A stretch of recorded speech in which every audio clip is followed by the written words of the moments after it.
Gaslighting. Gaslighting is when someone makes you doubt your own memory, feelings, or thoughts to manipulate you. They might say things like, "That never happened," "You're too sensitive," "You're overreacting." The goal is to confuse you until you start questioning your own reality. How to reverse gaslighting. 1. Agree with them sarcastically. Instead of arguing, agree in a way that highlights the absurdity of their statement. Example, them, "I never said that." You, "Oh right, I must have imagined the whole conversation. My memory is getting so creative lately." 2. Write things down. Keep a record of conversations and agreements. When they try to deny something, you can reference your notes. Interesting, because last Tuesday you said XYZ. Do you remember that? 3.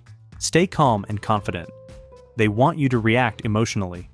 Instead, respond with calm detachment. "I'm confident in what I remember." We don't need to agree on it. 4. Set boundaries. "I'm not going to keep talking about this if you're denying what happened." 5. Trust your instincts. If you feel confused, that's a sign you might be gaslit. Step back and trust yourself. Guilt tripping. Guilt tripping is when someone makes you feel guilty to manipulate you into doing something. They might say, "After all I've done for you, if you really loved me, you'd... I guess I'll just have to do it myself." How to reverse guilt tripping. 1. Exaggerate playfully. By blowing the guilt trip out of proportion, you highlight how ridiculous it is. Example, them, "You missed my party. I guess you don't care about me." You, "Oh no, I guess I'm the worst friend in the world. Better cancel our friendship, huh?" 2. Use calm detachment. Don't explain yourself or justify your actions. "I understand you're upset, but I made the decision that's best for me." 3. Turn it into a question. This makes them confront their own behavior. "Are you trying to make me feel guilty?" 4. Set boundaries. "I'm not responsible for how you feel about this." Don't reward guilt tripping. If they realize guilt doesn't work, they'll stop using it. Love bombing. Love bombing is when someone overwhelms you with attention, gifts, and affection to create dependence and control. They might constantly text and check in, getting upset if you don't respond immediately. At first, it feels incredible, but before long, it turns into control. They might start making you feel guilty for wanting space or spending time with other people. How to reverse love bombing. 1. Stop responding immediately. Take longer to reply to texts and be less available. 2. Create emotional distance. Respond with neutral answers. "That's nice." "Cool." 3. Set limits. "I need some time to myself this weekend." 4.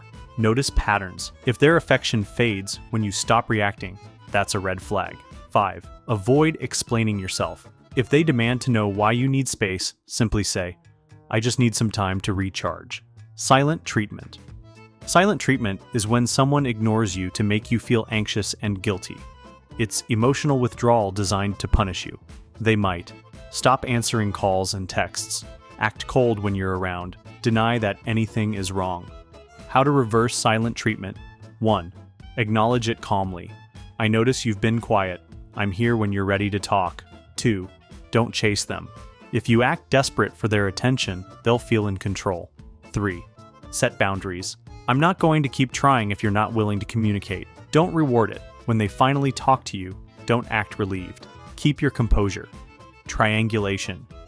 Triangulation happens when someone brings a third person into the situation to create jealousy, conflict, or competition. They might say, "Sarah agrees with me. John wouldn't treat me like this. I was talking to Mark, and he thinks you're overreacting." How to reverse triangulation. 1. Refuse to engage. "That's between you and Sarah. It's not my business." 2. Avoid comparisons. If they say, "John wouldn't treat me this way," say, "Well, I'm not John." 3. Stay calm and detached. "I'm not interested in discussing other people's opinions." 4. Hold your position. Don't change your stance just because someone else is allegedly involved. Manipulation projection. It's when a manipulator shifts blame by accusing the victim of being manipulative to avoid responsibility and make them feel guilty or confused. They might cheat and accuse you of cheating, lie and call you dishonest. How to reverse manipulation projection. 1. Stay calm. If you react emotionally, they'll gain control. 2. State the truth directly.